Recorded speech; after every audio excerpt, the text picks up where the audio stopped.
সর্বজনীন পেনশনের প্রত্যয় স্কিম বাতিলের দাবিতে দেশের সব পাবলিক বিশ্ববিদ্যালয়ে চলছে শিক্ষকরা সর্বাত্মক কর্মবিরতি।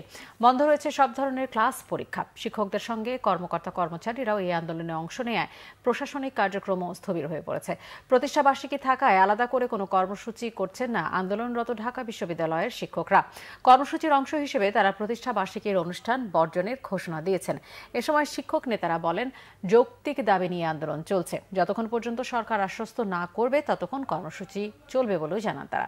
শিক্ষক নেতারা বলেন, পেনশন স্কিম প্রত্যয়ে শিক্ষকদের বাধ্যতামূলক অন্তর্ভুক্ত করা শুধু অধিকার হরণ নয়, মানহানিকরও। এমন একপেশে সিদ্ধান্ত মেধা শূন্যতার আত্মঘাতী কারণ হিসেবে ভবিষ্যতে একই সময়ে জগন্নাথ বিশ্ববিদ্যালয় ও বাংলাদেশ প্রকৌশল বিশ্ববিদ্যালয়ের শিক্ষকরাও একই কর্মসূচি পালন করে।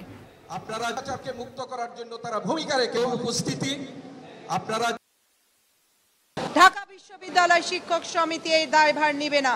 ঢাকা বিশ্ববিদ্যালয় শিক্ষক সমিতি এই ধরনের কোনো প্রোগ্রাম নিজেদের যদি বলেন নিজেদের কোনো সুবিধা অর্জনের জন্য আমরা কোনো আন্দোলন করছি না, তাহলে যারা এই প্রত্যয় স্কিম প্রবর্তন করেছে, যারা এটা চাপিয়ে দিচ্ছে, যারা জানে ৩৫ বিশ্ববিদ্যালয় অচল অবস্থা হবে, সেই দায় তাদেরকে নিতে হবে। আমি বিনীতভাবে অনুরোধ করব, আপনারা তাদেরকে প্রশ্ন করুন।